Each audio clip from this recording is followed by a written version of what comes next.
అందరికీ నమస్తే. తెలంగాణలో ప్రతిపక్షంలో ఉన్నటువంటి బీఆర్ఎస్ పార్టీ కొంత స్పీడ్ పెంచినట్టుగా కనబడతా ఉన్నది. ఇన్ని రోజులు మరి కేసీఆర్ ఫామ్ హౌస్ కే అంకితం అయిపోయిండు, బయటికి వస్తలేడు, ప్రజల తరపున ప్రశ్నించడా అని చెప్పి అందరికి వచ్చినటువంటి డౌట్ ఏదైతే ఉందో మరి బీఆర్ఎస్ పార్టీ అయితే కొంత సమాచారం అందుతా ఉన్నది సోషల్ మీడియాలో కానీ, లేకపోతే బీఆర్ఎస్ కి సంబంధించిన కీలక నాయకులు కూడా మా నాయకుడు యాక్టివ్ గా బయటికి రాబోతా ఉన్నాడు.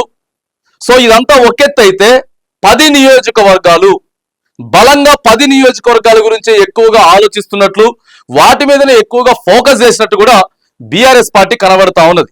ఎవరెవరైతే బీఆర్ఎస్ పార్టీ గుర్తు మీద గెలిచిండ్రో, బీఆర్ఎస్ బీఫామ్ మీద గెలిచిండ్రో వాళ్ళందరి మీద కూడా అనర్హత వేటు వేయాలని చెప్పి కేసు వేసిర్రు. హైకోర్టులో కేసు వేస్తే ఆడ స్పీకర్ నిర్ణయం తీసుకోవట్లేదని చెప్పి మళ్ళీ బీఆర్ఎస్ వాళ్ళు సుప్రీంకోర్టుకు పోయాడు. సుప్రీంకోర్టుకు పోతే నిన్న కూడా కొంత వాదన జరగాల్సింది, అది మళ్ళీ మార్చి 4కి వాయిదా అయిపోయింది. అంటే ఎవరెవరైతే వాళ్ళ గుర్తు మీద గెలిచిండ్రో, వాళ్ళ కార్యకర్తల కష్టం మీద గెలిచిండ్రో, వాళ్ళ నాయకుల కష్టం మీద గెలిచిండ్రో, వాళ్ళు కాంగ్రెస్ లోకి పోవటం ఏంది అని చెప్పి గట్టిగా పట్టుకున్నారు. ఇల్లుగా గట్టిగా పట్టుకొని ఎక్కువ ఫోకస్ కూడా మనం చెప్తా ఉన్నాం. ఎక్కువ ఫోకస్ వచ్చేసేసి ఇక ప్రధానంగా పార్టీ మారిన మొత్తం ఒక 10 మంది మారిరు. ఆ 10 మందిలో మనం చూసుకున్నట్లయితే మరి కడియం శ్రీహరి మీద స్టేషన్ గన్పూర్ కడియం శ్రీహరి మీద బాగున్నది. ఇక ఖచ్చితంగా అక్కడ ఎట్లయినా సరే ఉప ఎన్నికలు వస్తే స్టేషన్ గన్పూర్ లా కడియం శ్రీహరిని ఊడగొట్టాలి. స్టేషన్ గన్పూర్ కడియం ఇక ఇట్లా 10 మంది చూసుకున్నట్లయితే మనం ఆ పోచారం కూడా పోయిండు, తర్వాత గూడెం మహిపాల్ రెడ్డి, ఆ పటాన్ చెరువు గూడెం పోయిండు, ఆ తర్వాత దారం నాగేందర్ ఖైరతాబాద్. ఇక వీళ్ళంతా పార్టీ మారినోళ్ళు కదా, వీళ్ళంతా బీఆర్ఎస్ మీద గెలిచి అరికపూడి గాంధీ, తెల్లం వెంకట్రావు, ఆ తర్వాత కాలే యాదయ్య. వీళ్ళని ఎట్లనైనా సరే ఉప ఎన్నికలు మాత్రం రావడం పక్క. తర్వాత మన జగిత్యాల నుంచి డాక్టర్ సంజయ్. సో ఇక ఇట్లా వీళ్ళంతా కూడా ఒక 10 మంది బీఆర్ఎస్ పార్టీ మీద గెలిచి పోయిరు కదా. దీంట్లో ఏం చేస్తారంటే ఫస్ట్ స్టేషన్ గన్పూర్ మీద ఫోకస్ పెట్టింది బీఆర్ఎస్ పార్టీ. అంటే ప్రతి నియోజకవర్గం మీద ఒక రోజు తెలంగాణ భవన్ లో మీటింగ్ పెట్టాలి, అక్కడ నుంచి విమర్శలు సంధించాలి అని చెప్పి నిన్న స్టేషన్ గన్పూర్ లో కేటీఆర్ వచ్చినాడు. ఆ కేటీఆర్ పాల్గొన్న మీటింగ్ లా క్లియర్ గా దాదాపుగా 500 మంది దాకా కార్యకర్తల్ని స్టేషన్ గన్పూర్ కి సంబంధించినటువంటి నియోజకవర్గానికి సంబంధించినటువంటి కాంగ్రెస్ పార్టీ కార్యకర్తలు కూడా బీఆర్ఎస్ లో జాయిన్ చేసుకునేటటువంటి ప్రయత్నం చేసి ఏవేవైతే మరి అక్కడ కడియం శ్రీహరి మిస్టేకులు చేసిండో, అప్పుడు బీఆర్ఎస్ లో ఉన్నప్పుడు ఏం చేసిండో, ఇప్పుడు కాంగ్రెస్ లో పోయిన తర్వాత ఏం చేసిండో అనేది క్లియర్ గా ఫోకస్ పెట్టి స్టేషన్ గన్పూర్ మీద కేసీఆర్ ఎక్కువ ఫోకస్ పెట్టి నిన్న మీటింగ్ పెట్టిరు. సో దీంతో ప్రకారమే ఒక డేట్ ఫిక్స్ చేసుకొని ఆ నియోజకవర్గంలో మరి కీలకంగా ఉన్నటువంటి నాయకులు ఎవరెవరైతే ఉన్నారో బీఆర్ఎస్ కి సంబంధించి వాళ్ళతోటే అక్కడ రైతులకు ఏం సమస్య ఉన్నది, రైతు భరోసా మీద, ఆ తర్వాత ఇప్పుడు కొంత ప్రభుత్వం మీద వ్యతిరేకత వస్తా ఉన్నది కాబట్టి ఎవరెవరైతే ప్రభుత్వం మీద విమర్శలు చేస్తా ఉన్నారో, ప్రభుత్వం మీద కోపంగా ఉన్నారో వాళ్ళందరినీ అక్కడ ఉన్నటువంటి బీఆర్ఎస్ పార్టీ, అక్కడ ఉన్నటువంటి జిల్లా అధ్యక్షుడు కానీ, లేకపోతే ఆ నియోజకవర్గంలో ఉన్నటువంటి అధ్యక్షుడు కానీ బీఆర్ఎస్ పార్టీకి సంబంధించిన వాళ్ళతోటి కాంగ్రెస్ పార్టీ వాళ్ళతో కూడా మంతనాలు జరిపి ఒకరోజు వాళ్ళందరినీ కూడా పిలిచి ఈడ తెలంగాణ భవన్ లో ఒక మీటింగ్ పెట్టుకొని బయటికి మెసేజ్ ఇవ్వాలి అనేటటువంటి ఆలోచనతోటి బీఆర్ఎస్ పార్టీ అధినేతలు కేటీఆర్ ఉన్నట్లు కనబడతా ఉన్నది. సో అందుకే 10 నియోజకవర్గాల మీద ఎక్కువ ఫోకస్ చేసిరు. ఇక ఇప్పుడు స్థానిక సంస్థలు అంటే కొద్దిగా అటు ఇటు అవుతాయి.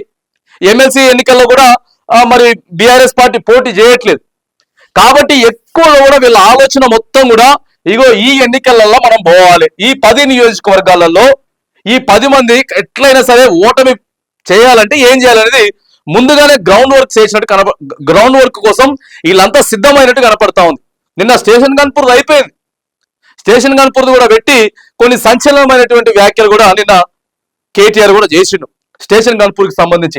అట్లనే ఈ 10 నియోజకవర్గాలు అక్కడ పోచారం శ్రీనివాసరెడ్డి బాన్సువాడ కానీ, లేకపోతే గుడెం మహిపాల్ రెడ్డి మన పటాన్ చెరువు కానీ, లేకపోతే దారం నాగేందర్ ఖైరతాబాద్ కానీ, అరికపూడి గాంధీ, లేకపోతే తెల్లం వెంకట్రావు భద్రాచలం కానీ, డాక్టర్ సంజయ్, ఇట్లా వీళ్ళందరి మీద కూడా ఎక్కువగా ఒత్తిడి తీసుకొచ్చి ఇటు కోర్టు నుంచి, ఆ తర్వాత అక్కడ కార్యకర్తల నుంచి ఎక్కువగా ఒత్తిడి మాత్రం తీసుకొచ్చి ఈ 10 నియోజకవర్గాల మీదనే బీఆర్ఎస్ పార్టీ ఎక్కువగా ఫోకస్ పెట్టింది. ఇక మిగతా రాజకీయం అంతా తర్వాత సంగతి, కానీ ఇక్కడ దెబ్బ కొడితే ఎందుకంటే ఉన్నటువంటి 10 మంది పోయిరు కాబట్టి కనీసం వీళ్ళ ఈ 10 దాంట్లో ఒక 5 నుంచి 6 స్థానాలైనా గెలిస్తే బీఆర్ఎస్ పార్టీ పట్టు సాధించడంతో పాటు ప్రభుత్వంలో పెద్ద ఎత్తున వ్యతిరేకత ఉన్నది అని రేవంత్ రెడ్డి కానీ కాంగ్రెస్ పార్టీ నాయకులందరూ కూడా తెలియజేయడానికి ఇక్కడ ఎన్నికలు వస్తే బాగుంటది అనేటటువంటి ఆలోచనలో మరి కేటీఆర్ ఉన్నట్లు కనబడతా ఉంది. మరి ఇక చూడాలి కోర్టు నుంచి ఎట్లా ఈ నియోజకవర్గాలకు సంబంధించినటువంటి అంశం తీర్పు రాబోతా ఉన్నది. ఆ తర్వాత ఇప్పటికే ప్లాన్ చేసుకుంటా ఉందన్నట్టు కాంగ్రెస్ అయినా ఇటు సర్వేలు కూడా చేయించుకుంటా ఉందన్నట. సర్వేలు కూడా మనం గెలుస్తామా ఓడిపోతామా, లేకపోతే ఇక్కడ మనకి పార్టీ మారిన ఎమ్మెల్యే పట్ల ప్రజలు ఎంత విశ్వాసంతో ఉన్నారు, లేకపోతే బీఆర్ఎస్ గ్రాఫ్ కొంచెం పెరిగిందా, లేకపోతే కాంగ్రెస్ కి గ్రాఫ్ ఏమైనా కొంత పెరిగిందా అని ఇప్పటికే సర్వేలు చేసుకుంటా ఉన్నారు బీఆర్ఎస్ వాళ్ళు, కాంగ్రెస్ వాళ్ళు. ఈ 10 నియోజకవర్గాలలో ఈ 10 మంది ఎమ్మెల్యేలు కూడా ఎటు కాకుంటున్నారు. కొన్ని అధికారికంగా పార్టీలకి కాంగ్రెస్ పార్టీకి సంబంధించిన కార్యక్రమాల్లో పాల్గొన్నా సరే టవలేసుకుంటలేరు. ఏడ ఫోటో తీసి మళ్ళీ ఆడ లాయర్ పోయి కోర్టులో చూపిస్తాడేమని చెప్పేసి ఈ ఎమ్మెల్యేలకు. సో ఇది జరుగుతున్నటువంటి నేపథ్యంలో దీన్ని క్యాచ్ చేసుకోవడానికి బీఆర్ఎస్ పార్టీ చాలా క్లియర్ గా మాత్రానికి ముందుగా వెళ్తా ఉన్నది. మంచి స్కెచ్ అయితే వేసిర్రు.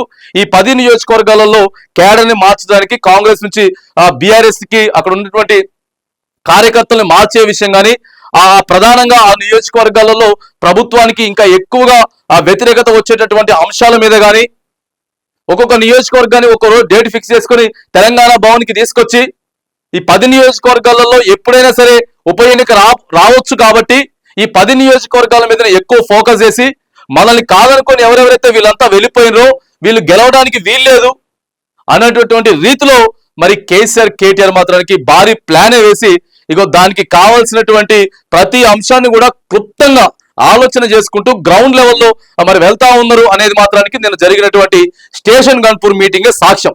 మరి ఇక చూడాలి ఈ విషయంలో ఎట్లా ముందుకెళ్లబోతా ఉంది. కోర్టు తీర్పు వస్తే ఎట్లా బీఆర్ఎస్ కాంగ్రెస్ పార్టీ దీన్ని స్వీకరిస్తారు.